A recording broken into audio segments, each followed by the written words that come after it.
لاہور اور اسلام آباد کے درمیان بنائی جانے والی موٹر وے M2 بلا شبہ پاکستان کی ایک بہترین موٹر وے ہے۔ اس سے دونوں شہروں کے درمیان ڈسٹنس 399 کلومیٹر بنتا ہے، جبکہ اسی ڈسٹنس کو کم کرنے اور مزید سفری سہولیات کی فراہمی کے لیے ایک اور موٹر وے کا آغاز کیا گیا ہے جو لاہور سے سنبڑیال اور کھاریاں سے گزرتی ہوئی راولپنڈی تک جائے گی۔ اس موٹر وے کا پہلا سیکشن لاہور سے سنبڑیال تک 103 کلومیٹر 2020 میں مکمل ہو گیا تھا اور پبلک کے لیے اوپن کر دیا گیا ہے، جبکہ اسی موٹر وے کا دوسرا سیکشن سنبڑیال سے کھاریاں تک 70 کلومیٹر اس وقت زیر تعمیر ہے۔ اس موٹر وے کا تیسرا اور آخری سیکشن کھاریاں سے راولپنڈی تک 117 کلومیٹر مستقبل قریب میں شروع ہونے جا رہا ہے، جس کا تفصیلی نقشہ شیئر کرنے لگا ہوں۔ کھاریاں راولپنڈی موٹر وے کو موٹر وے M12 کے اینڈ پوائنٹ یعنی جونڈ شریف اور بھاگوال کے درمیان سے سٹارٹ کیا جائے گا۔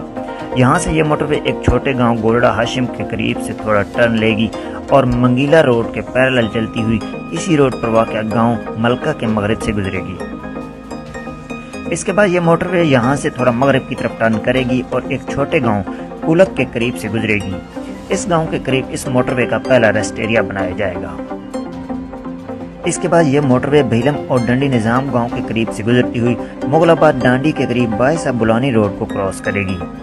اس روڈ کو کراس کرنے کے بعد یہ موٹر وے کئی چھوٹی آبادیوں سے گزرتی ہوئی مماز پور بھاگ نگر کے قریب میرپور روڈ اور اپر جہلم کنال کو کراس کرے گی۔ یہاں پر اس موٹر وے کی دوسری انٹرچینج بنائی جائے گی جس کو سرائے عالمگیر انٹرچینج کا نام دیا جائے گا۔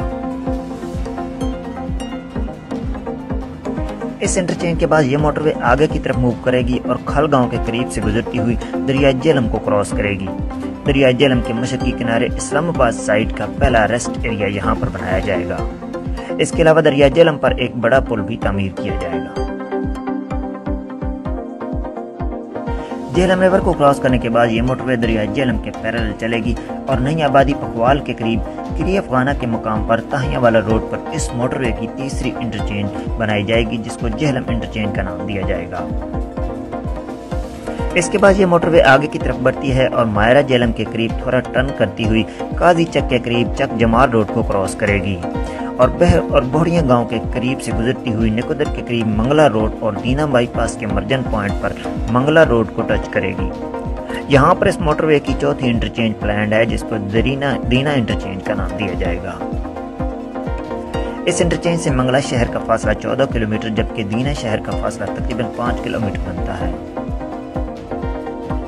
اس کے بعد یہ موٹر وے آگے کی طرف موو کرے گی اور لہڑی کے قریب سے گزرتی ہے۔ لہڑی سے تھوڑا آگے دربار شاہ جہان چشتی کے قریب اسلام آباد سائٹ سے آنے والوں کے لیے اس موٹر وے پر دوسرا سروس ایریا بنایا جائے گا۔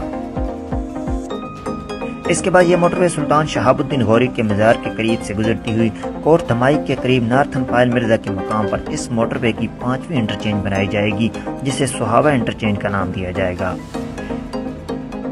اس انٹرچینج سے تھوڑا آگے چل کر اس موٹر وے پر لاہور سائٹ سے آنے والوں کے لیے دوسرا سروس ایریا بنایا جائے گا۔ اس سروس ایریا سے تھوڑا فاصلے پر قاضیاں کے قریب بیوال گجر خان روڈ پر اس موٹر وے کی چھٹی انٹرچینج گجر خان انٹرچینج بنائی جائے گی۔ اس انٹرچینج سے گجر خان کا فاصلہ 10 کلومیٹر جبکہ بیوال شہر کا فاصلہ تقریباً 8 کلومیٹر بنتا ہے۔ اس انٹرچینج کے بعد یہ موٹر وے آگے کی طرف موو کرے گی اور مائندر روڈ کے پیرالل چلے گی اور اسی روڈ پر مندرہ چوک کے قریب اس موٹر وے کی 7ویں انٹرچینج بنائی جائے گی جس کو مندرہ انٹرچینج کہا جائے گا۔ اس کے بعد یہ موٹر وے GT روڈ N5 کی طرف بڑھے گی اور ڈھوک کھاریاں کے قریب نیشنل ہائی وے N5 کرے گی۔ یہاں پر اس موٹر وے کی 8ویں انٹرچینج پلانڈ ہے جس کو بنٹ انٹرچینج کا نام دیا جائے گا۔ راولپنڈی رنگ روڈ کو بھی اسی مقام سے شروع کیا گیا ہے اور موجودہ نقشے کے مطابق اس موٹر وے کو اسی مقام پر ختم کر کے راولپنڈی رنگ روڈ سے اٹیچ کر دیا جائے گا۔ لیکن بات کرتے ہیں پرانے میپ کی تو پرانے میپ کے مطابق یہ موٹر وے آگے کی طرف جائے گی اور القاسم ٹاؤن کے قریب روات چک ڈیری روڈ کو کراس کرے گی۔ اس کے بعد یہ موٹر وے تخت پری کے قریب اسلام آباد کی حدود میں داخل ہوتی ہوئی بنگرال کے قریب سے گزرتی ہوئی ٹی چوک پر دوبارہ GT روڈ سے جا ملے گی اور یہاں پر اس موٹر وے کو اسلام آباد ایکسپریس وے سے منسلک کر دیا جائے گا۔ یہاں اس موٹر وے کی آخری انٹرچینج ٹی چوک انٹرچینج بنائی جائے گی اور یہی اس موٹر وے کا اینڈ پوائنٹ بھی ہے اور اس بات کا کبھی امکان ہے کہ اس موٹر وے کو راولپنڈی رنگ روڈ کے ساتھ اٹیچ کرنے کے ساتھ ساتھ اسلام آباد ایکسپریس وے تک بھی ضرور بنایا جائے گا۔ اس موٹر وے کی کل لمبائی 117 کلومیٹر ہے جو کھاریاں کو راولپنڈی سے کنیکٹ کرے گی۔ اس موٹر وے کے بننے سے جی ٹی روڈ اور موٹر وے M2 پر ٹریفک کا دباؤ بھی کم ہوگا اور لاہور اسلام آباد کے لیے ایک اور موٹر وے بھی اویلیبل ہوگی۔ اس موٹر وے پر 8 انٹرچینجز، 2 سروس ایریاز، 26 پلیاں بھی بنائی جائیں گی جن میں چناب ریور پر ایک بڑی پل بھی شامل ہے۔ اس کے علاوہ 1.3 کلومیٹر کے 2 ٹنل اور دینا اور سہاوا کے درمیان سالٹ رینک بھی شامل ہے۔ یہ 4 لین موٹر وے ہوگی جس کو بعد میں 6 لین بھی کیا جا سکے گا۔